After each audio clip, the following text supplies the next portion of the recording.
Hello students, welcome back to elite mathematics classes. Student, previous lecture में हमने discuss किए थे एक्सरसाइज नंबर 12.3 के क्वेश्चंस। उसमें से कुछ क्वेश्चन डिस्कस हम कर चुके हैं एंड आई होप कि वो सारे क्वेश्चंस आपको क्लियर हो गए होंगे। और स्टूडेंट्स, अगर आपको वीडियो अच्छी लग रही है तो वीडियो को लाइक करिए, चैनल को सब्सक्राइब करिए और शेयर भी करिएगा।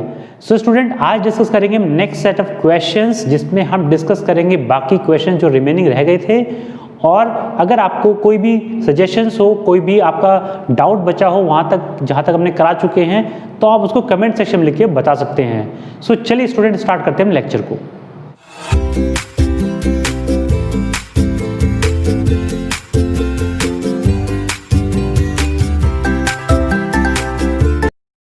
Now student, next question number 11 देखते हैं। बहुत ही स्मॉल सा क्वेश्चन है और बहुत ही ईजी क्वेश्चन है। क्या कहता है? On a square handkerchief, 9 circular designs, each of radius 7 centimeters, are made. See the given figure, जो आप देख रहे होगे। Find the area of the remaining portion of the handkerchief. Handkerchief होता है आपका रुमाल जो होता है, हैंकीज को बोलते हैं हम। तो इसमें आपके 9 डिजाइंस आपको दिख रहे हैं यहाँ पे, इस तरह के बने हुए हैं। और जो आपका पूरा का पूरा उसका शेप है वो है आपकी स्क्वायर शेप, राइट। उस स्क्वायर शेप में 9 डिज़ाइन बने हुए हैं और आपको बताना है जो 9 डिज़ाइन को छोड़ करके जो स्पेस बचा है उसका एरिया कितना होगा। तो स्टूडेंट, उसको करने के लिए आपको जैसे कि दिख रहा हो क्वेश्चन के अंदर कि इस तरह की सिचुएशन बन रही है आपके पास, और यहाँ पर हमने 3 सर्कल्स को बनाया है। सिर्फ ऐसे करके आगे तक एक्सटेंडेड होगा। जो हमारा एक्सप्लेन करने का पर्पस है वो इसी में कंप्लीट हो जाएगा। यानी कि जो मेन चीज़ है वो आपको कैसे निकालनी है वो आपको समझ में आ जानी चाहिए। यही इसके अंदर कॉन्सेप्ट है, बाकी इस क्वेश्चन के अंदर कुछ बचता नहीं है। तो क्या है, देखो, अगर area of the remaining portion की बात करें, फिगर में देख रहे होगे आप, तो area of the remaining figure कैसे निकलेगी? रिमेनिंग पोर्शन की area of the square, area of square में से क्या माइनस कर दें? Area of circle, area of circle. और एरिया ऑफ एक सर्कल से तो बात नहीं बनेगी, क्योंकि यहाँ पे कितने 9 सर्कल्स हैं। तो 9 के 9 को क्या कर दिया हमने? माइनस कर देंगे उनके एरियाज को। तो हमारे पास जो ये वाला पोर्शन बचा हुआ है इनका एरियाज आ जाएगा। ऐसे 9 के बीच में जितना भी पोर्शन बचा हुआ है वो सबके साथ आपका एरिया इंक्लूड हो जाएगा, ठीक है। अब यहाँ पर जो मेन चीज आएगी, आपको एरिया ऑफ द स्क्वायर निकालना, एरिया ऑफ सर्कल। अब area of the circular design, radius आपको गिवन है 7, ये आपके पास इजीली आ जाएगा। प्रॉब्लम आएगी आपके पास साइड ऑफ द स्क्वायर नहीं है, क्योंकि एरिया ऑफ द स्क्वायर क्या होता है? साइड स्क्वायर ही होता है। यहाँ बात करें side square minus area of circle क्या होता है? पाई आर स्क्वायर। और इसको तो 9 से सिर्फ क्या करना है? मल्टीप्लाई करना है, ठीक है। अब ये प्रॉब्लम है कि साइड कैसे निकाली जाए। तो बहुत ध्यान से देखेंगे स्टूडेंट यहाँ पे कि साइड को हम कैसे फाइंड अप करना है। इंपॉर्टेंट इस क्वेश्चन में बस यही है। मान लो ये सेंटर है, यहाँ पे सेंटर है और यहाँ पे सेंटर है, 3 जगह पे। तो स्टूडेंट, ये जो पोर्शन होगा आपका यहाँ से यहाँ तक का, यानी कि ये वाला, ये तो क्या है? रेडियस ही है। और जो सेंटर से यहाँ पे लाई कर रहा है वो भी रेडियस ही होगी। यानी कि इतनी जो आपके पास लेंथ होगी ये किसकी इक्वल होगी? 7 सेंटीमीटर की इक्वल होगी। सेम केस यहाँ से लेके यहाँ तक की जो रेडियस है आपकी इस पॉइंट तक, ये भी कितनी होगी? 7 ही होगी। ऐसे ही ये सर्कल बना हुआ है, यहाँ से लेकर यहाँ तक की इसकी कितनी हो जाएगी भाई? यहाँ से लेकर यहाँ तक 14 हो जाएगी। और यहाँ से लेकर के यहाँ तक की जो होगी वो भी 14 होगी, क्योंकि कंप्लीट डायमीटर है। हाफ हाफ करके इसको डिवाइड करेंगे तो 7 + 7 14 आएगा। तो यानी कि side of the square, side of square. अब ये जो साइड ऑफ स्क्वायर ये 3 सर्कल के डायमीटर से मिलके बनी हुई है देखा जाए तो। और यही सिमेट्री आपकी हॉरिजॉन्टल में रहेगी, क्योंकि 3 सर्कल वहाँ पे भी कंप्लीट जो उसके अंदर आए हुए हैं, ठीक है। तो 7 यानी कि 14 डायमीटर हो गया एक का, 14 दूसरे का, 14 तीसरे का, यानी कितना आ गया? 42 सेंटीमीटर की इसकी क्या गई? साइड ऑफ द स्क्वायर आ जाएगी। अब ये मिल गई आपको, तो आपको क्वेश्चन सॉल्व हो गया। यहाँ पे देखो कैसे, 42 का स्क्वायर माइनस पाई की वैल्यू 22/7 रखनी है यहाँ पे, आर की वैल्यू 7 × 7 × 9 ये आ जाएगा। 42 square how much it is?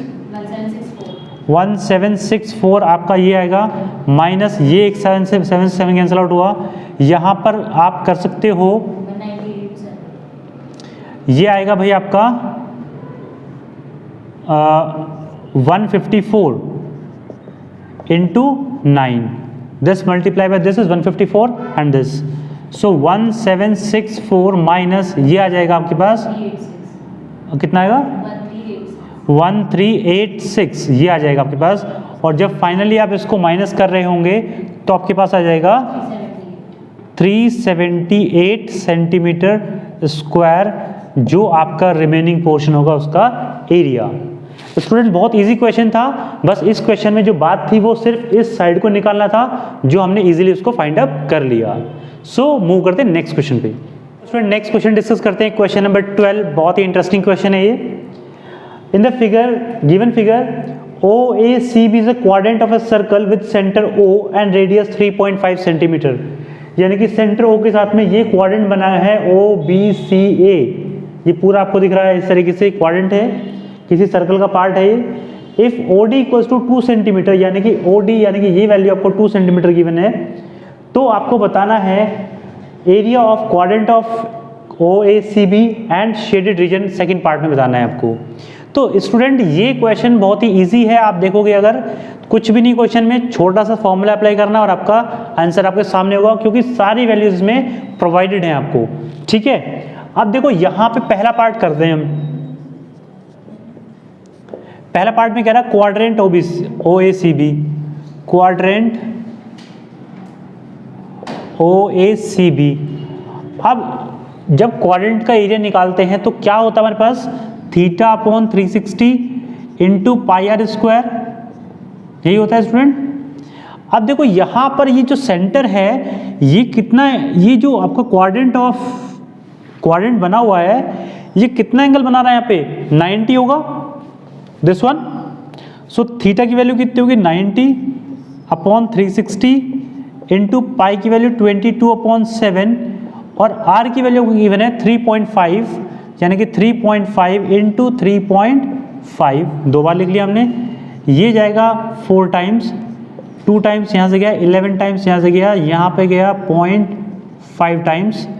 सो यहाँ पर जो आपके पास मिल रहा है वो कितना है, 11 इंटू 0.5 इंटू 3.5 अपॉन 2, ये आपके पास आया है। तो यहाँ से इसको स्टूडेंट मल्टीप्लाई करना है आपको, और मल्टीप्लाई करने के बाद कितना आ रहा होगा, यहाँ पे ये आ गया 5.5 इंटू 3.5 ओवर 2। इसको मल्टीप्लाई करने के बाद कितना आएगा स्टूडेंट्स, 9.625 ये आएगा centimetre square is the area of the quadrant, जो आपको दिख रहा है इतना पूरा, ठीक है, area of the quadrant OACB, right. अब हमें निकालना है एरिया ऑफ शेडेड रीजन। अब देखो shaded region, area of shaded part, ये कैसे निकालेंगे, देखो बहुत ही आसान से दिख रहा है कि इस पूरे क्वाड्रेंट में से हम क्या निकाल दें, ट्राइंगल को बाहर निकाल दें, तो आपका काम खत्म हो गया। यानी कि एरिया ऑफ द क्वाड्रेंट जो आपने फाइंड किया है, area of quadrant OACB minus area of triangle, OBD, यानी कि एरिया ऑफ क्वाड्रेंट कितना है जो हमने फाइंड किया 9.625 minus area of the triangle is half base into height. देखो स्टूडेंट यहाँ पे बेस इंटू हाइट गिवन है आपको 2 और बेस आपके पास 3.5, सो 3.5 इंटू 2, ये से कैंसिल आउट हुआ, यानी कि 9.625 माइनस कितना 3.5, कितना आएगा स्टूडेंट्स, ये आएगा आपके पास 5 to 1.6.125 centimetre square is your answer of the part number 2। सो बहुत ही आसान सा क्वेश्चन था, सब कुछ प्रोवाइडेड है इस क्वेश्चन में, ज़्यादा कुछ करना नहीं था, वैल्यूज को सब्स्टिट्यूट करना था और आपका आंसर आपके सामने है। ओके, मूव करते हैं नेक्स्ट पे। Student look at the next question number 13, it says In the given figure, a square OABC is inscribed in a quadrant OPBQ. If OA is equals to 20 centimeter, find the area of the shaded region and use the value of pi is equals to 3.14.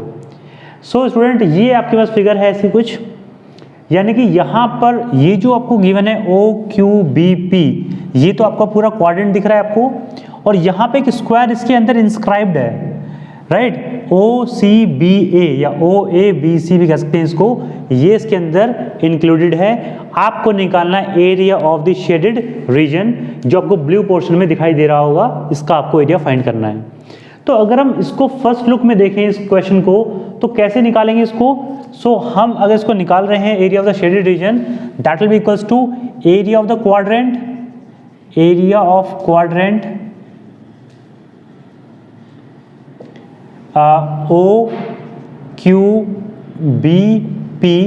Minus area of square OABC।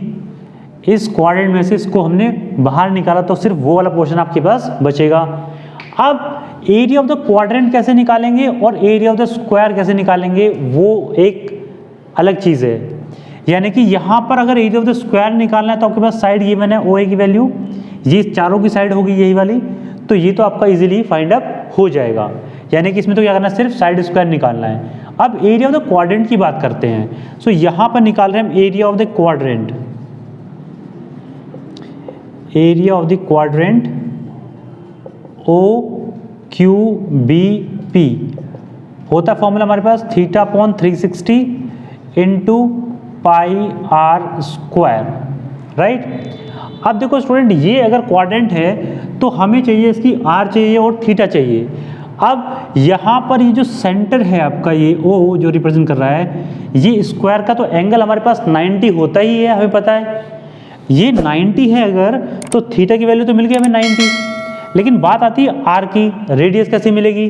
तो radius के लिए तो हमें चाहिए OP चाहिए, या हम निकालें OQ, और या फिर एक चीज़ और बचती है हमारे पास में, वो क्या है, ये वाली साइड हम ज्वाइन कर लेते हैं।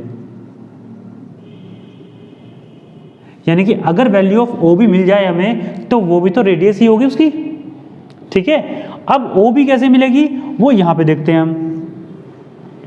इस ट्राइंगल में देखो आप, इन ट्राइंगल